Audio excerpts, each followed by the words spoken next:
बिस्मिल्लाहिर्रहमानिर्रहीम अस्सलाम वालेकुम नाइमरोज़ टीवी मुबारक जी ताड़ी खिदमत च हाज़िर है नाजरीन। एक बहुत ही प्यारे दोस्त मुजफ्फर महमूद कालू साहब कैनेडा तो नहीं साढ़ना गलबात शुरू करने तो पहले साढ़ा चैनल सब्सक्राइब कर लो ताकि आने वाले प्रोग्राम तुहानू मिलते जान। चलने कैनेडा जी सलाम अलैकुम कालू साहब। वालेकुम सलाम। हाँ जी मुबारक भाई, की हाल है? ठीक हो? हाँ जी ठीक ठाक, तुहाडा की हाल है? हाँ जी अल्लाह का शुक्र जी, खैरियत है जी। कैसी गुजर रही जिंदगी? मैं क्या उत्थे अजकल ते हालात कोई बेहतर होए ने?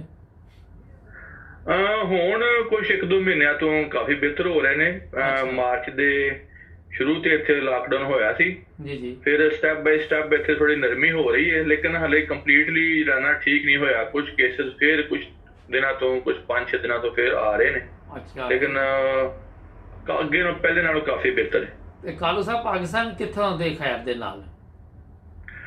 ਮੁਬਾਰਕ ਭਾਈ, ਪਾਕਿਸਤਾਨ ਜ਼ਿਲ੍ਹਾ ਸਿਆਲਕੋਟ, ਤਹਿਸੀਲ ਪਸਰੂਰ, ਉੱਥੇ ਚਵਿੰਡੇ ਦੇ ਕੋਲ ਸਾਡਾ ਪਿੰਡ ਹੈ ਜੀ ਮਾਂਗਾ।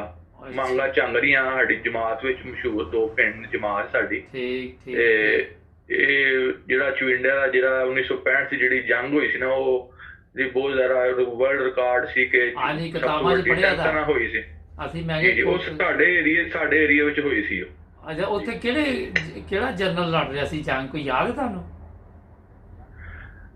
ਸਾਡੀ ਅਹਿਮਦੀਆ ਜਮਾਤ ਦੇ ਸਨ, ਉਹਨਾਂ ਦਾ ਮੈਨੂੰ ਨਾਮ ਨਹੀਂ ਇਸ ਟਾਈਮ ਆ ਰਿਹਾ। ਜਨਰਲ ਅਖਤਰ ਸੈਨ, ਜਨਰਲ ਜਾਂ ਮਲਕ ਅਖਤਰ ਸੈਨ ਜੀ, ਮੇਰਾ ਖਿਆਲ ਹੈ ਉਹ ਸਨ ਜੀ। ਮੈਨੂੰ ਮੇਰਾ ਵੀ ਖਿਆਲ ਹੈ ਵਾ, ਲੇਕਿਨ 100% ਨਹੀਂ ਮੈਨੂੰ, ਕਿਉਂਕਿ ਨਾਜ਼ਰੀਨ ਕਈ ਦਫਾ ਸਾਡੇ ਜ਼ਿਹਨ 'ਚ ਵੀ ਨਿਕਲ ਜਾਂਦਾ ਇਸ ਤੋਂ। ਅੱਛਾ ਗੱਲ ਸੁਣੋ, ਕੀ ਹੋਇਆ ਕੈਨੇਡਾ ਆ ਗਏ ਸੋ ਚਵਿੰਡੇ ਨਹੀਂ ਦਿਲ ਲੱਗਾ ਉੱਥੇ? ਚਵਿੰਡੇ ਜੀ ਅਸੀਂ 89 ਦੇ ਵਿੱਚ ਰਵਾ ਸ਼ਿਫਟ ਹੋ ਗਏ ਸੀ, ਠੀਕ ਹੈ। ਅੱਛਾ, ਰਬੂਆ ਕਿਹੜਾ ਮਹੱਲਾ? ਮਤਲਬ ਰਵਾ ਜੀ ਫੈਕਟਰੀ ਏਰੀਆ। ਅੱਛਾ। ਮੇਰੇ ਵਾਲਦ ਮਨਵਰ ਮਹਮੂਦ ਕਾਲੂ ਸਾਹਿਬ ਉਹ ਦਫ਼ਤਰ ਵਸੀਅਤ ਵਿੱਚ ਉਹਨਾਂ ਨੇ ਜਾਬ ਸ਼ੁਰੂ ਕਰਤੀ ਸੀ, ਤੇ ਫੈਕਟਰੀ ਏਰੀਆ ਦੇ ਵਿੱਚ ਰਵਾ ਦੇ ਵਿੱਚ ਸਾਡੀ ਅਸੀਂ ਉੱਥੇ ਫਿਰ ਰਿਹਾਇਸ਼ ਤਿਆਰ ਕੀਤੀ। ਅੱਛਾ ਅੱਛਾ। ਤੇ ਉਹਦੇ ਬਾਅਦ ਫਿਰ ਇੱਥੇ ਪਹੁੰਚ ਗਏ ਜੀ। ਉਹਦੇ ਫਿਰ ਜੀ ਅਸੀਂ 2000 ਵਿੱਚ ਮੈਂ ਆਇਆ, ਤੇ ਫਿਰ ਮੇਰੀ ਫੈਮਿਲੀ ਜਿਹੜੀ ਹੈ, ਮੇਰੇ ਪੇਰੈਂਟਸ 2000। ਅੱਛਾ, ਸਭ ਇੱਥੇ ਆ ਗਏ? ਜੀ ਜੀ ਜੀ ਇੱਥੇ ਜੀ। ਅੱਛਾ ਜ਼ਬਰਦਸਤ। ਤੇ ਇੱਥੇ ਕੈਨੇਡਾ ਕਿਹੜੇ ਸ਼ਹਿਰ ਦੇ ਵਿੱਚ ਖੈਰ ਦੇ ਨਾਲ? ਕੈਨੇਡਾ ਜੀ ਟੋਰਾਂਟੋ ਦੇ ਨਾਲ, ਸ਼ਾਇਦ ਤੁਸੀਂ ਤੇ ਇੱਧਰ ਸ਼ਾਇਦ ਆਏ ਹੋਵੋ, ਇੱਧਰ ਬਰੈਂਪਟਨ ਹੈ ਜੀ। ਮਿਸਿਸਾਗਾ ਦੇ ਨਾਲ ਬਰੈਂਪਟਨ ਇੱਕ ਸਿਟੀ ਹੈ, ਉੱਥੇ ਅਸੀਂ ਹੁੰਦੇ ਨੇ, ਬਿਲਕੁਲ ਟੋਰਾਂਟੋ ਦੇ ਨਾਲ ਹੀ ਲੱਗਿਆ ਜੁੜਿਆ, ਲੇਕਿਨ ਉਹਨੂੰ ਥੋੜਾ ਵੱਖਰਾ ਸਿਟੀ ਬੁਲਾਉਂਦੇ ਨੇ। ਜੀ ਜੀ ਮੈਂ ਆਇਆ ਨਾਲ, ਲੇਕਿਨ ਦੇਰ ਹੋ ਗਈ 93 ਕਿ 4 ਚ ਮੈਂ ਆਇਆ ਸੀ। ਅੱਛਾ ਗੱਲ ਸੁਣੋ, ਇਹ ਸਾਡਾ ਚੈਨਲ ਦੇਖਦੇ ਜੇ ਨਾਈਮਰੋਜ਼ ਟੀਵੀ? ਜੀ ਜੀ ਤੁਹਾਡਾ ਮੈਂ ਤੁਹਾਨੂੰ ਪਿਛਲੇ ਸਾਲ ਤੋਂ ਸ਼ੁਰੂ ਕੀਤਾ ਸੀ ਤੁਹਾਡਾ ਪ੍ਰੋਗਰਾਮ, ਤੁਹਾਡੇ ਪ੍ਰੋਗਰਾਮ ਦੇਖਣੇ, ਤੇ ਇੱਥੇ ਤੁਸੀਂ ਵੀ ਇੱਥੇ ਕੈਨੇਡਾ ਵਿੱਚ ਵੀ ਤੁਸੀਂ ਕਾਫੀ ਲੋਕਾਂ ਨਾਲ ਪ੍ਰੋਗਰਾਮ ਕੀਤਾ ਹੈ। ਹਾਂਜੀ ਮੈਂ ਤੁਹਾਡੀਆਂ ਦੇਖੀਆਂ ਨੇ, ਵੀਡੀਓ ਦੇਖੀਆਂ ਨੇ। ਪਿੱਛੇ ਜੇ ਤੁਸੀਂ ਸਾਡੇ ਇੱਕ ਹਲਕੇ ਦੇ ਨੇ, ਸਾਡੇ ਜਾਣਨ ਵਾਲੇ ਨੇ ਇੱਕ, ਤੁਸੀਂ ਉਹਨਾਂ ਨਾਲ ਵੀ ਪ੍ਰੋਗਰਾਮ ਕੀਤਾ ਹੈ ਸ਼ੇਖ ਸਾਹਿਬ ਨਾਲ। ਅੱਛਾ ਅੱਛਾ, ਮੈਨੂੰ ਤਾਂ ਯਾਦ ਹੀ ਨਹੀਂ। 900 ਤੋਂ ਉੱਤੇ ਪ੍ਰੋਗਰਾਮ ਹੋ ਗਏ, ਨਾਮ ਨਹੀਂ ਉਹ ਫਿਰ ਪਤਾ ਲੱਗਦਾ। ਤੇ ਕੈਸੇ ਲੱਗ ਰਹੇ ਪ੍ਰੋਗਰਾਮ ਸਾਡੇ? ਹਾਂਜੀ ਹਾਂਜੀ ਬਹੁਤ ਅੱਛੇ ਲੱਗਦੇ ਨੇ ਤੁਹਾਡਾ ਪ੍ਰੋਗਰਾਮ, ਅਸੀਂ ਜਿਹੜੇ ਨੇ ਰੈਗੂਲਰ ਬੇਸਿਸ ਤੇ ਦੇਖ ਰਹੇ ਹਾਂ। ਠੀਕ ਹੈ।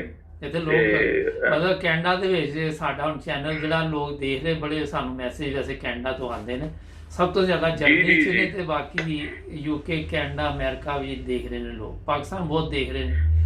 ਅੱਛਾ ਇਹ ਦੱਸੋ, ਕੈਨੇਡਾ ਵਿੱਚ ਬਹੁਤ ਵੱਡੀ ਆਪਣੀ ਕਮਿਊਨਿਟੀ ਹੈ ਕੈਨੇਡਾ ਦੇ ਵਿੱਚ, ਇਸ ਵਾਸਤੇ ਜੀ ਕਾਫੀ ਲੋਕ ਨੇ ਜਿਹੜੇ ਉਹ ਅੱਛੇ ਪ੍ਰੋਗਰਾਮ ਜਿਹੜੇ ਨੇ ਉਹ ਦੇਖਣਾ ਚਾਹੁੰਦੇ ਨੇ, ਲੇਕਿਨ ਲੋਕਾਂ ਨੂੰ ਇਹੀ ਕਿ ਲੋਕਾਂ ਨੂੰ ਪਤਾ ਨਹੀਂ ਹੁੰਦਾ। ਠੀਕ ਹੈ। ਹਾਂਜੀ। ਅੱਛਾ ਇਹ ਚਲੋ ਜਜ਼ਾਕੱਲਾ, ਸ਼ੁਕਰੀਆ, ਤੁਸੀਂ ਹੌਸਲਾ ਅਫਜ਼ਾਈ ਕੀਤੀ, ਲੇਕਿਨ ਇਹਦੇ ਵਿੱਚ ਕੋਈ ਕਮੀ ਪੇਸ਼ੀ ਨਜ਼ਰ ਆ ਰਹੀ ਸਾਡੇ ਪ੍ਰੋਗਰਾਮਾਂ 'ਚ? ਥੋੜਾ ਜਿਹਾ ਮੈਂ ਕਿਹਾ ਤੁਹਾਨੂੰ ਇਹ ਅੱਜ ਪੁੱਛਣੇ। ਨਹੀਂ, ਤੁਹਾਡੇ ਪ੍ਰੋਗਰਾਮ ਬੜੇ ਅੱਛੇ ਨੇ, ਤੁਸੀਂ ਡਿਫਰੈਂਟ ਟਾਪਿਕ ਚੂਜ਼ ਕਰਦੇ ਹੋ, ਤੁਸੀਂ ਹਰ ਕਿਸਮ ਦੇ ਤੁਹਾਡੇ ਪ੍ਰੋਗਰਾਮ ਹੁੰਦੇ ਨੇ। ਮੈਂ ਕਾਫੀ ਦੇਖੇ ਨੇ, ਹੋਮਿਓਪੈਥਿਕ ਡਾਕਟਰ ਸਾਹਿਬਾਨ ਦੇ ਨਾਲ ਵੀ ਦੇਖੇ ਨੇ, ਤੇ ਹੋਰ ਡਿਫਰੈਂਟ ਲੋਕਾਂ ਦੇ ਨਾਲ ਤੁਸੀਂ ਸਪੋਰਟਸ ਦੇ ਬਾਰੇ ਵਿੱਚ ਵੀ ਪ੍ਰੋਗਰਾਮ ਕੀਤੇ ਨੇ। ਫਿਰ ਹੋਰ ਤੁਸੀਂ ਜਿਹੜੇ ਸੀਰਾ ਨੇ ਰਾਹੇ ਮੌਲਾ ਦੇ ਤੁਸੀਂ ਜਿਹੜੀ ਸੀਰੀਜ਼ ਹੁਣ ਕਰਦੇ ਪਏ ਹੋ, ਕਾਫੀ ਤੁਸੀਂ ਲੋਕਾਂ ਨੂੰ ਜਿਹੜੇ ਡਿਫਰੈਂਟ ਕੰਟਰੀਜ਼ ਦੇ ਵਿੱਚ ਉਹਨਾਂ ਨਾਲ ਤੁਸੀਂ ਰਾਬਤਾ ਕਰਕੇ ਉਹਨਾਂ ਦੇ ਮੁਤਲਕ ਤੁਸੀਂ ਪ੍ਰੋਗਰਾਮ ਕਰਦੇ ਪਏ ਹੋ। ਮੈਨੂੰ ਲੱਗਦਾ ਬਹੁਤ ਸਾਰੇ ਲੋਕ ਐਸੇ ਵੀ ਹੋਣਗੇ ਜਿਹੜੇ ਫਸਟ ਟਾਈਮ ਕਿਸੇ ਨੂੰ ਇਸ ਤਰ੍ਹਾਂ ਇੰਟਰਵਿਊ ਦੇ ਰਹੇ ਹੋਣਗੇ। ਠੀਕ ਹੈ। ਹਾਂਜੀ, ਅਸੀਂ ਬੜਾ ਸਾਦਾ ਜਿਹਾ ਸਿਸਟਮ ਰੱਖਿਆ ਦਾ, ਮੈਂ ਕਿਹਾ ਤੁਹਾਡਾ ਅੱਜ ਗੱਲਬਾਤ 'ਚ ਅਸੀਂ ਬਸ ਆਡੀਓ ਦੇ ਉੱਤੇ ਯਾਨੀ ਕਿ ਮੋਬਾਈਲ ਤੋਂ ਹੀ ਕਾਲ ਲੈਂਦੇ ਆ। ਦੂਸਰਾ ਕਈ ਲੋਕ ਕਹਿੰਦੇ ਨੇ ਕਿ ਸਕਾਈਪ ਤੇ ਇੱਧਰ ਉੱਧਰ ਦੂਜੇ ਦੀ ਤਸਵੀਰ ਉਹ ਹੁੰਦਾ ਹੈ ਕਿ ਅਗਲਾ ਬੰਦਾ ਕਹਿੰਦਾ ਹਾਲੇ ਮੈਂ ਤਿਆਰ ਹੋਣਾ ਵਾ, ਹਾਲੇ ਮੈਂ ਕਾਲਾ ਕੋਲਾ ਲਾਣਾ, ਹਾਲੇ ਮੈਂ ਇਹ ਕਰਨਾ, ਉਹ ਟਾਈਮ ਜ਼ਾਇਆ ਹੁੰਦਾ ਹੈ। ਦੇਖੋ ਹੁਣ ਅੱਛਾ ਹੁਣੀ ਤੁਹਾਡਾ ਫੋਨ ਆਇਆ ਸੀ, ਮੈਸੇਜ ਆਇਆ ਤੇ ਪ੍ਰੋਗਰਾਮ ਤੁਹਾਡਾ ਕਿੰਨੇ ਦਿਨ ਪਹਿਲੇ ਕਰਨ ਦਾ ਸੀ ਤੇ ਮੈਂ ਕਿਹਾ ਤੁਸੀਂ ਰੈਡੀ ਜੇ ਤੇ ਤੁਸੀਂ ਅੱਜ ਹੀ ਬੈਠੇ ਬੈਠੇ ਹੁਣ ਪ੍ਰੋਗਰਾਮ ਸਾਡਾ ਕਰ ਲਿਆ। ਕਿੱਡਾ ਈਜ਼ੀ ਹੈ। ਨਹੀਂ ਨਹੀਂ ਬੜਾ ਈਜ਼ੀ ਹੈ ਜੀ। ਮੈਨੂੰ ਮੇਰਾ ਖਿਆਲ ਹੈ ਇਸ ਤਰ੍ਹਾਂ ਸੋ ਠੀਕ ਹੁੰਦਾ ਵੇ, ਠੀਕ ਹੈ। ਤੋ ਬੰਦਾ ਆਰਾਮ ਦੇ ਨਾਲ ਈਜ਼ੀ ਜਿਹੜਾ ਮਾਹੌਲ ਦੇ ਵਿੱਚ ਆਰਾਮ ਨਾਲ ਗੱਲ ਕਰਦਾ ਹੈ। ਕਈ ਦਫਾ ਇਸ ਤਰ੍ਹਾਂ ਹੁੰਦਾ ਕਿ ਦੂਸਰੇ ਪ੍ਰੋਗਰਾਮ ਜਿਹੜੇ ਲੋਕ ਕਰਦੇ ਨੇ ਜਿਨ੍ਹਾਂ ਦੇ ਡਿਫਰੈਂਟ ਚੈਨਲ ਨੇ ਉਹ ਇਸ ਤਰ੍ਹਾਂ ਬੜਾ ਬਹੁਤ ਜ਼ਿਆਦਾ ਅਰੇਂਜ ਕਰਦੇ ਨੇ, ਉਹਦੇ ਨਾਲ ਵੀ ਦੋਵਾਂ ਪਾਸੇ ਹੀ ਬੰਦੇ ਤੇ ਇੱਕ ਬਰਡਨ ਜਿਹਾ ਹੁੰਦਾ ਕਿ ਮੈਂ ਪ੍ਰੋਗਰਾਮ ਕਰਨਾ ਹੈ, ਮੈਂ ਇਸ ਤਰ੍ਹਾਂ ਵਿੱਚ ਟਾਈਮ ਕੱਢਣਾ ਹੈ, ਠੀਕ ਹੈ। ਤੁਹਾਨੂੰ ਜਦੋਂ ਮੈਂ ਕਾਲ ਕੀਤੀ ਤੁਸੀਂ ਆਪਣੀ ਜਗ੍ਹਾ ਤੋਂ ਨਹੀਂ ਹਿੱਲੇ ਹੋਗੇ ਤੇ ਪ੍ਰੋਗਰਾਮ ਸ਼ੁਰੂ ਹੋ ਗਿਆ 1 ਮਿੰਟ ਚੇਂਜ ਹੀ ਹੋਇਆ। ਹਾਂਜੀ ਹਾਂਜੀ ਹਾਂਜੀ ਜੀ ਜੀ। ਮੈਂ ਬਸ ਆਪਣਾ ਨਾ ਬੈਠਾ ਸੀ, ਤੁਸੀਂ ਮੈਨੂੰ ਦੱਸਿਆ ਤੇ ਮੈਂ ਬਸ ਉੱਠ ਕੇ ਦੂਸਰੇ ਕਮਰੇ 'ਚ ਆ ਕੇ ਤੇ ਤੁਹਾਡੇ ਨਾਲ ਗੱਲ ਸ਼ੁਰੂ ਹੋ ਗਈ। ਨਾਜ਼ਰੀਨ ਦੱਸਣ ਦਾ ਮਕਸਦ ਹੈ ਕਿ ਅਸੀਂ ਬੜੇ ਸਾਦਾ ਜਿਹਾ ਤਰੀਕਾ ਰੱਖਿਆ ਦਾ, ਕੋਈ ਉਹਦੇ ਵਿੱਚ ਐਸੀ ਚੀਜ਼ ਨਹੀਂ ਕਿ ਤਿਆਰੀ ਕਰੋ ਇਹ ਕਰੋ। ਅਗਰ ਤੁਸੀਂ ਵੀ ਸਾਡੇ ਨਾਲ ਪ੍ਰੋਗਰਾਮ ਕਰਨਾ ਚਾਹੋ ਫੋਨ ਕਰੋ, ਗੱਪਸ਼ਪ ਦੇ ਵਿੱਚ ਵੀ ਤੁਸੀਂ ਆ ਸਕਦੇ ਜੇ। ਤੇ ਆਪਣਾ ਇਹ ਦੱਸੋ ਕਿ ਇੱਥੇ ਵੀ ਕੋਈ ਪ੍ਰੋਬਲਮ ਰਹਿੰਦੀ ਹੈ ਕਿ ਨਮਾਜ਼ ਨਾ ਪੜੋ, ਕੁਰਾਨ ਨਾ ਪੜੋ, ਮੌਲਵੀ ਆ ਜਾਏਗਾ, ਪੁਲਿਸ ਆ ਜਾਏਗੀ, ਇਹ ਆ ਜਾਏਗਾ, ਉਹ ਆ ਜਾਏਗਾ? ਨਹੀਂ ਮੁਬਾਰਕ ਭਾਈ, ਇੱਥੇ ਤੇ ਬਹੁਤ ਅੱਛੀ ਤਰ੍ਹਾਂ ਲੋਕ ਜਿਹੜੇ ਨੇ ਜਾਂਦੇ ਨੇ ਮਸਜਿਦਾਂ ਵਿੱਚ। ਕੋਈ ਕਿਸੇ ਕਿਸਮ ਦਾ ਕੋਈ ਮਸਲਾ ਨਹੀਂ ਜੇ ਹੈ।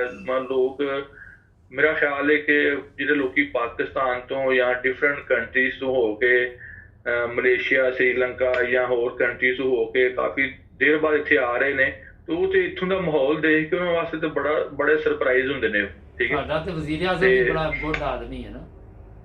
ਜੀ ਜੀ ਬਹੁਤ ਅੱਛਾ ਜੀ। ਵਜ਼ੀਰ ਆਜ਼ਮ ਜਿਹੜਾ ਵੇ ਉਹਦੇ ਜਿਹੜੇ ਮੁਸਲਿਮ ਜਿਹੜੀ ਕਮਿਊਨਿਟੀ ਉਹਦੇ ਨਾਲ ਬਹੁਤ ਅੱਛੇ ਰਿਲੇਸ਼ਨ ਨੇ, ਬਾਕੀ ਸਭ ਨਾਲ ਵੀ ਹੈ ਨੇ, ਠੀਕ ਹੈ, ਲੇਕਿਨ ਉਹਦੇ ਨਾਲ ਵੀ ਉਹਦੇ ਕਾਫੀ ਅੱਛੇ ਰਿਲੇਸ਼ਨ ਨੇ। ਤੇ ਕੋਈ ਵੀ ਜਿਹੜੇ ਸਾਡੇ ਅਹਿਮ ਤਿਉਹਾਰ ਹੁੰਦੇ ਨੇ ਸਾਡੀ ਜਮਾਤ ਦੇ ਜਾਂ ਕੋਈ ਵੀ ਮੁਸਲਿਮ ਜਿਹੜੇ ਸਪੈਸ਼ਲ ਡੇ ਹੁੰਦੇ ਨੇ ਉਹਨਾਂ ਤੇ ਉਹ ਅਟੈਂਡ ਕਰਦਾ, ਉਹਨਾਂ ਦੇ ਨਾਲ ਬਹਿੰਦਾ ਜਾਂਦਾ, ਠੀਕ ਹੈ। ਤੇ ਬਹੁਤ ਅੱਛਾ ਬੰਦਾ ਹੈ। ਬੜਾ ਇਹਦੇ ਜਿਹੜੇ ਵਾਲਦ ਸਾਹਿਬ ਸਨ ਇਹਦੇ ਉਹ ਹੀ ਇਮੀਗ੍ਰੇਸ਼ਨ ਦੀ ਜਿਹੜਾ ਇੱਥੇ ਮਿਨਿਸਟਰੀ ਬਣਾਉਣ ਵਾਲੇ ਕੈਨੇਡਾ ਦੇ ਵਿੱਚ ਉਹੀ ਨੇ, ਠੀਕ ਹੈ। ਇਮੀਗ੍ਰੇਸ਼ਨ ਨੂੰ ਪ੍ਰਮੋਟ ਕਰਨ ਵਾਲੇ ਉਹੀ ਨੇ। ਕਾਲੂ ਸਾਹਿਬ ਤੇ ਪਾਕਿਸਤਾਨ ਯਾਦ ਆਉਂਦਾ? ਪਾਕਿਸਤਾਨ ਜੀ ਆਪਣਾ ਮੁਬਾਰਕ ਭਾਈ, ਪਾਕਿਸਤਾਨ ਜਿਹੜਾ ਬੰਦਾ ਜਿਹੜੀ ਜਗ੍ਹਾ ਤੇ ਰਿਹਾ ਹੋਏ ਉਹ ਤੇ ਕੋਈ ਵੀ ਜਗ੍ਹਾ ਹੋਏ ਉਹਦੀ, ਠੀਕ ਹੈ, ਉਹਨੂੰ ਉਹ ਮੇਰਾ ਖਿਆਲ ਹੈ ਕਿ ਕੋਈ ਵੀ ਬੰਦਾ ਨਹੀਂ ਭੁੱਲ ਸਕਦਾ ਹੈ। ਤੇ ਇਨਸਾਨ ਦੀ ਫਿਤਰਤ ਦੇ ਵਿੱਚ ਜਿਹੜਾ ਉਹਦਾ ਚਾਈਲਡਹੁੱਡ ਦਾ ਜ਼ਮਾਨਾ ਹੁੰਦਾ ਹੈ ਜਾਂ ਜਿਹੜਾ ਉਹਦੀ ਗਰੋਇੰਗ ਏਜ ਹੁੰਦੀ ਹੈ, ਹਾਈ ਸਕੂਲ ਦਾ ਸਪੈਸ਼ਲੀ ਆਖਰੀ ਸਾਲ ਜਾਂ ਕਾਲਜ ਦੇ ਜਿਹੜੇ 2 ਸਾਲ ਹੁੰਦੇ ਨੇ। ਤੁਸੀਂ ਕਿੱਥੇ ਤਾਲੀਮ ਹਾਸਲ ਕੀਤੀ? ਮੈਂ ਜੀ ਜਿਹੜਾ ਜੇ ਤਲੀਮੁਲ ਸਲਾਮ ਹਾਈ ਸਕੂਲ ਉੱਥੋਂ ਹਾਈ ਸਕੂਲ ਕੀਤਾ, ਠੀਕ ਹੈ। ਫਿਰ ਕਾਲਜ ਚਲੇ ਗਏ, ਫਿਰ ਜਿਹੜਾ ਤਲੀਮੁਲ ਸਲਾਮ ਆਪਣਾ ਕਾਲਜ ਰਵੇ ਦੇ ਵਿੱਚ। ਅੱਛਾ ਜੀ। ਕਿੰਨੀ ਉਮਰ ਤੁਹਾਡੀ? ਜੀ ਮੇਰੀ ਜੀ ਇਸ ਟਾਈਮ ਜੇ 44 ਜੀ। ਅੱਛਾ ਠੀਕ ਠੀਕ। ਮੈਂ 92 ਦੇ ਵਿੱਚ ਕੀਤਾ ਸੀ ਜੇ ਮੈਟ੍ਰਿਕ ਕੀਤਾ ਸੀ। ਅੱਛਾ। ਤੇ ਉਹ ਰਵੇ ਦਾ ਫਿਰ ਤੁਹਾਨੂੰ ਪਤਾ ਹੈ ਇੱਕ ਖਾਸ ਇੱਕ ਮਾਹੌਲ ਹੈ ਜਿਹੜਾ ਬੰਦੇ ਨੂੰ ਆਪਣੇ ਆਪ ਖਿੱਚ ਲੈਂਦਾ, ਸਪੈਸ਼ਲੀ ਜਿਹੜਾ 90 ਦਾ ਜਿਹੜਾ ਜ਼ਮਾਨਾ ਸੀ ਨਾ, ਮੇਰਾ ਖਿਆਲ ਹੈ। ਵੈਸੇ ਤਾਂ ਬੰਦੇ ਨੂੰ ਹਰ ਬੰਦੇ ਨੂੰ ਆਪਣਾ ਉਹ ਏਜ ਜਿਹੜੀ ਹੁੰਦੀ ਜਾਂ ਉਹ ਟਾਈਮ ਹੁੰਦਾ ਅੱਛਾ ਲੱਗਦਾ, ਲੇਕਿਨ ਮੈਂ ਸਮਝਣਾ ਕਿ ਉਸ ਟਾਈਮ ਰਵੇ ਦੇ ਵਿੱਚ ਜਿਹੜੀਆਂ ਸਮਾਜੀ ਸਰਗਰਮੀਆਂ ਸਨ ਜਾਂ ਹੋਰ ਚੀਜ਼ਾਂ ਸਨ, ਰਵੇ ਦਾ ਇੱਕ ਖਾਸ ਮਾਹੌਲ ਸੀ। ਮੇਰਾ ਖਿਆਲ ਹੈ ਉਹ ਉਸ ਟਾਈਮ ਪੀਕ ਤੇ ਸੀ, ਠੀਕ ਹੈ। ਤੇ ਇਹ ਤੇ ਚਲੋ ਮਾਸ਼ਾਅੱਲਾ ਬੜੀ ਜ਼ਬਰਦਸਤ ਤੁਸੀਂ ਗੱਲ ਦੱਸੀ, ਕਿਉਂਕਿ ਕਾਫੀ ਪਾਕਿਸਤਾਨ ਦੇ ਦੂਜੇ ਸ਼ਹਿਰਾਂ ਨਾਲੋਂ ਕਾਫੀ ਪੁਰਸਕੂਨ ਮਾਹੌਲ ਹੈ ਉੱਥੇ, ਔਰ ਅਖਲਾਕੀ ਤੌਰ ਤੇ ਵੀ ਲੋਕੀ ਬਿਹਤਰ ਨੇ। ਤੇ ਅਸੀਂ ਆਪਣੇ ਤਬਸਰੇ 'ਚ ਹੀ ਜ਼ਿਕਰ ਕਰਦੇ ਰਹਿੰਦੇ ਹਾਂ, ਸਹੂਲਤਾਂ ਬਹੁਤ ਨੇ। ਉਹਦੇ ਇਲਾਵਾ ਮੈਡੀਕਲ ਦੀ ਸਹੂਲਤ ਵੀ ਬੜੀ ਅੱਛੀ ਹੈ ਉੱਥੇ। ਦੂਸਰੇ ਸ਼ਹਿਰਾਂ 'ਚ ਜਦੋਂ ਜਾਂਦੇ ਹਸਪੀਟਲਾਂ 'ਚ ਤੁਹਾਨੂੰ ਪਤਾ ਹੀ ਕੀ ਹਾਲਾਤ ਹੁੰਦੇ ਨੇ। ਇਹ ਖੁਦਾ ਤਾਲਾ ਦਾ ਕੋਈ ਸਭ ਤੋਂ ਵੱਡੀ ਗੱਲ ਜਿਹੜੀ ਉੱਥੇ ਨਾ ਸੇਫਟੀ ਹੈ ਬੱਚਿਆਂ ਵਾਸਤੇ, ਲੇਡੀਜ਼ ਵਾਸਤੇ। ਜਿਹੜੇ ਬਹੁਤ ਸਾਰੇ ਜਿਹੜੇ ਗੈਰ ਜਮਾਤ ਲੋਕ ਨੇ ਉਹ ਰਵਾ ਦੇ ਵਿੱਚ ਮੂਵ ਹੋਣਾ ਚਾਹੁੰਦੇ ਨੇ, ਠੀਕ ਹੈ। ਉਹ ਉਦੋਂ ਵੀ ਜਿਹੜੇ ਜਦੋਂ 1992 ਦੇ ਵਿੱਚ ਵੀ ਜਿਹੜੇ ਰਵਾ ਦੇ ਇਰਦ ਗਿਰਦ ਜਿਹੜੇ ਇਲਾਕੇ ਸਨ, ਪਿੰਡਾਂ ਦੇ ਵਿੱਚੋਂ ਜਿਹੜੇ ਅੱਛੇ ਖਾਂਦੇ ਪੀਂਦੇ ਲੋਕ ਸਨ, ਜਿਹੜੇ ਅਹਿਮਦਿਨ ਸਨ ਹੈ ਗੈਰ ਜਮਾਤ ਲੋਕ ਸਨ, ਉਹਦਾ ਵੱਧ ਵਿੱਚ ਸਿਰਫ ਇਸ ਵਾਸਤੇ ਆਉਣਾ ਚਾਹੁੰਦੇ ਹਨ ਕਿ ਇੱਥੋਂ ਦਾ ਮਾਹੌਲ ਬੜਾ ਅੱਛਾ ਹੈ। ਹਾਂ ਮੇਰੇ ਨਾਲ ਲਾਲੀ ਨੇ ਉੱਥੇ, ਉਹ ਪੜ੍ਹਦੇ ਰਹੇ, ਮੇਰੇ ਕਲਾਸ ਫੈਲੋ ਸੀ ਤੇ ਬੜੇ ਅੱਛੇ ਜੀ ਹੁੰਦੇ ਸੀ, ਮਗਰ ਉਹ ਬੜੇ ਜਿਹੜੇ ਪੜ੍ਹਨ ਆਉਂਦੇ ਰਹੇ ਉਹ ਬੜੇ ਪੁਰਅਮਨ ਜਿਹੇ ਲੋਕ ਸੀ। ਮੈਂ ਵੈਸੇ ਜ਼ਾਤੀ ਤੌਰ ਤੇ ਜੀ ਜਿਨ੍ਹਾਂ ਲੋਕਾਂ ਨਾਲ ਬੈਠਦਾ ਉੱਠਦਾ ਰਿਹਾ ਨਾ, ਬੜੇ ਨਫੀਸ ਜਿਹੇ ਲੋਕ ਜੀ ਸੀ ਉਹ। ਇਹ ਲਾਲੀ ਫੈਮਿਲੀ ਉੱਥੇ ਲਾਲੀਆਂ ਦੇ ਵਿੱਚ, ਜੀ ਉਹਨਾਂ ਦੇ ਬੱਚੇ ਮੇਰੇ ਨਾਲ ਪੜ੍ਹਦੇ ਰਹੇ ਨੇ ਤੇ ਜੀ ਮਗਰ ਜੀ ਇਹ ਜੀ ਜਿਹੜੇ ਸ਼ਰਾਰਤੀ ਨੇ ਉਹਨਾਂ ਨੇ ਆਪਣਾ ਕੰਮ ਕਰਨਾ ਹੁੰਦਾ, ਲੇਕਿਨ ਜਿਹੜੇ ਸਾਡੇ 'ਚ ਬਹਿੰਦੇ ਉੱਠਦੇ ਉਹਨਾਂ ਨੂੰ ਤਾਂ ਸਾਡਾ ਪਤਾ ਹੀ ਹੈ ਨਾ। ਜੀ ਜਿਹੜੇ ਮੋਸਟਲੀ ਜਿਹੜੇ ਲੋਕ ਦਾ ਵਾਦੇ ਇਰਦ ਗਿਰਦ ਰਹਿ ਰਹੇ ਨੇ ਉਹ ਜਮਾਤ ਦੀ ਮੁਖਾਲਫਤ ਨਹੀਂ ਕਰਦੇ ਹੈ, ਹਾਂਜੀ, ਲੇਕਿਨ ਹੁਣ ਕੋਈ ਸਾਲਾਂ ਤੋਂ ਥੋੜਾ ਉਹ ਜਿਹਾ ਗੱਲਾਂ ਟ੍ਰੈਂਡ ਛੱਲਾਂ ਚ ਆ ਚੇਂਜ ਹੋ ਕੇ ਗਿਆ। ਗੱਲਾਂ ਛੱਲਾਂ ਚ ਆ ਕੇ ਕਰ ਲੈਂਦੇ ਨੇ। ਇਹ ਵੀ ਹੈ ਨਾ, ਕਿਉਂਕਿ ਖੁਦ ਤੇ ਉਹਨਾਂ ਨੂੰ ਪ੍ਰੋਬਲਮ ਸਿਰਫ ਉਸ ਮੁਲਕ ਦੀ ਹੈ ਜੇ ਕਾਲੂ ਸਾਹਿਬ ਕੇ ਬੜੀ ਜਲਦੀ ਸਾਦਾ ਜੇ ਲੋਕ ਨੇ। ਇਹ ਸਿਆਸਤਦਾਨੀ ਦੇਖ ਲਓ, ਇਹ ਕਰਾਚੀ ਪਾਣੀ ਆਇਆ ਦਾ ਵਾ, ਫਿਰ ਵੀ ਅਗਲੀ ਵਾਰੀ ਫਿਰ ਇਹਨਾਂ ਨੇ ਉਹਨਾਂ ਨੂੰ ਵੋਟ ਦੇ ਦੇਣਾ, ਕੁਝ ਗੱਲਾਂ ਚ ਆ ਜਾਣਾ, ਕੁਝ ਉਹਨਾਂ ਨੇ ਬਦੋਬਦੀ ਲੈ ਲੈਣਾ ਸਖਤੀ ਦੇ ਨਾਲ। ਕੀ ਸਮਝਿਆ ਜੀ? ਜੀ ਲੇਕਿਨ ਓਵਰਆਲ ਵੀ ਪਾਕਿਸਤਾਨ ਦੇ ਵਿੱਚ ਹੁਣ ਜਿਹੜੀ ਸਾਡੀ ਜਮਾਤ ਦੀ ਜਿਹੜੀ ਮੁਖਾਲਫਤ ਹੈ ਨਾ, ਉਹ ਦਿਨ ਬ ਦਿਨ ਬਹੁਤ ਜ਼ਿਆਦਾ ਹੋਈ ਜਾ ਰਹੀ ਹੈ। ਐਸੇ ਲੋਕ ਜਿਹੜੇ ਅਸੀਂ ਨੇ ਐਸੇ ਪ੍ਰੋਗਰਾਮ ਕਰ ਰਹੇ, ਸਾਨੂੰ ਐਸੇ ਲੋਕ ਰਾਬਤਾ ਕਾਇਮ ਕਰ ਰਹੇ ਨੇ ਜਿਨ੍ਹਾਂ ਨੂੰ ਅਸੀਂ ਜਦੋਂ ਜੀ ਸਮਝਾਉਂਦੇ ਹਾਂ ਤੇ ਉਹ ਬੜਾ ਖੁਸ਼ ਹੁੰਦੇ ਨੇ। ਮੇਰੇ ਨਾਲ ਬੇਸ਼ੁਮਾਰ ਲੋਕ ਰਾਬਤੇ ਦੇ ਵਿੱਚ ਨੇ ਔਰ ਬੜੇ ਹੀ ਅੱਛੇ ਨੇ, ਤੁਸੀਂ ਸੋਚ ਨਹੀਂ ਸਕਦੇ। ਉਹ ਕਹਿੰਦੇ ਤੁਹਾਡੇ ਨਾਲ ਗੱਲ ਜੀ ਕਰਨੀ ਹੈ ਤਾਂ ਸਕੂਨ ਆ ਜਾਂਦਾ। ਔਰ ਕਦੀ ਵੀ ਕਿਸੇ ਨੂੰ ਅਸੀਂ ਇਹ ਨਹੀਂ ਕਹਿੰਦੇ ਕਿ ਤੁਸੀਂ ਜ਼ਬਰਦਸਤੀ ਆਪਣਾ ਮਜ਼ਹਬ ਚੇਂਜ, ਅਸੀਂ ਕਹਿੰਦੇ ਦੁਆ ਕਰੋ ਆਪਣੇ ਲਈ ਵੀ, ਤੁਸੀਂ ਰਸਤਾ ਅੱਛਾ ਜਿਹੜਾ ਅੱਲਾਹ ਤਾਲਾ ਤੁਹਾਨੂੰ ਦਿਖਾਏ ਨਾ, ਇਹ ਮਕਸਦ ਹੁੰਦਾ, ਕਿਉਂਕਿ ਮਜ਼ਹਬ ਦੇ ਵਿੱਚ ਜੀ ਜਬਰ ਜੀ ਨਹੀਂ ਹੈ। ਅੱਛਾ, ਕੋਈ ਮੈਸੇਜ ਦੇਣਾ ਚਾਹੋ ਸਾਡੇ ਨਾਜ਼ਰੀਨ ਨੂੰ? ਮੈਸੇਜ ਇਹੀ ਜੀ, ਪ੍ਰੋਗਰਾਮ ਤੁਹਾਡਾ ਜਿਹੜਾ ਵੇ ਉਹ ਲੋਕ ਜਿਹੜੇ ਡਿਫਰੈਂਟ ਜਿਹੜੇ ਉਹਨਾਂ ਦੇ ਜਾਣਨ ਵਾਲੇ ਨੇ ਉਹ ਤੁਹਾਡੇ ਨਾਲ ਰਾਬਤਾ ਹੋਇਆ ਕਰਾਉਣ, ਪ੍ਰੋਗਰਾਮ ਤੁਹਾਡਾ ਜਿਹੜਾ ਵੇ ਉਹਦਾ ਜ਼ਿਆਦਾ ਲੋਕ ਦੇਖਣ ਤੇ ਥੈਂਕ ਯੂ। ਤੁਹਾਡੇ ਨਾਲ ਇੱਕ ਪ੍ਰੋਗਰਾਮ ਬਸ ਕਰਨਾ ਸਰਫਰਾਜ਼ ਨਵਾਜ਼ ਸਾਹਿਬ ਦੇ ਨਾਲ, ਉਸ ਦਿਨ ਅਸੀਂ ਨਹੀਂ ਜੀ ਕਰ ਜੀ ਸਕੇ ਕਿਉਂਕਿ ਉਹ ਕੋਈ ਮਸਲਾ ਬਣ ਗਿਆ ਸੀ। ਮੈਂ ਉਹਨਾਂ ਦੇ ਨਾਲ ਇੱਕ ਜੀ ਟਾਈਮ ਸੈੱਟ ਕਰਕੇ ਫਿਰ ਤੁਹਾਨੂੰ ਵੀ ਤੇ ਉਹਨਾਂ ਨੂੰ ਦੋਨਾਂ ਨੂੰ ਲੈਣ ਤੇ ਲੈ ਕੇ ਤੇ ਇੱਕ ਪ੍ਰੋਗਰਾਮ ਕਰਾਂਗਾ ਕ੍ਰਿਕਟ ਦਾ, ਕਿਉਂਕਿ ਮੈਂ ਜਦੋਂ ਪਾਕਿਸਤਾਨ ਛੱਡਿਆ 86 ਦੇ ਵਿੱਚ, ਜਰਮਨੀ 'ਚ ਇੰਨਾ ਨਹੀਂ ਸੀ ਸ਼ੌਕ ਹੈ, ਮੈਂ ਬਹੁਤ ਘੱਟ ਦੇਖਣਾ ਕ੍ਰਿਕਟ ਨਾ, ਕਿਉਂਕਿ ਤੁਹਾਨੂੰ ਦਿਲਚਸਪੀ ਹੈ ਤੇ ਉਹ ਤੁਸੀਂ ਉਹਨਾਂ ਨੂੰ ਸਵਾਲਾਤ ਕਰਨਾ, ਉਹਨਾਂ ਨੂੰ ਮੈਂ ਜਲਦੀ ਟਾਈਮ ਲੈ ਕੇ ਤੁਹਾਨੂੰ ਦੱਸਣਾ। ਨਾਜ਼ਰੀਨ, ਬੜੇ ਪਿਆਰੇ ਦੋਸਤ, ਇਹਨਾਂ ਨਾਲ ਸਾਡੇ ਰਾਬਤਾ ਹੋਇਆ ਤੇ ਅਸੀਂ ਇਹਨਾਂ ਦਾ ਇੰਟਰਵਿਊ ਕੀਤਾ। ਬਹੁਤ ਸ਼ੁਕਰੀਆ ਕਾਲੂ ਸਾਹਿਬ, ਤੁਸੀਂ ਜੁੜ ਜਾਓ ਨਾਈਮਰੋਜ਼ ਟੀਵੀ ਦੇ ਨਾਲ, ਸਬਸਕ੍ਰਾਈਬ ਕਰਨਾ ਨਾ ਭੁੱਲਣਾ। ਜੀ ਕੁਝ ਕਹਿਣਾ ਚਾਹ ਰਹੇ ਸੀ? हाँ जी ठीक है मुबारक भाई, ठीक है, थैंक यू ਤੁਹਾਡਾ ਓਕੇ ਤੇ ਇਨਸ਼ਾਅੱਲਾ ਤਾਲਾ ਫਿਰ ਜੀ ਹੋਏਗੀ ਗੱਲ। अस्सलाम वालेकुम। ਓਕੇ।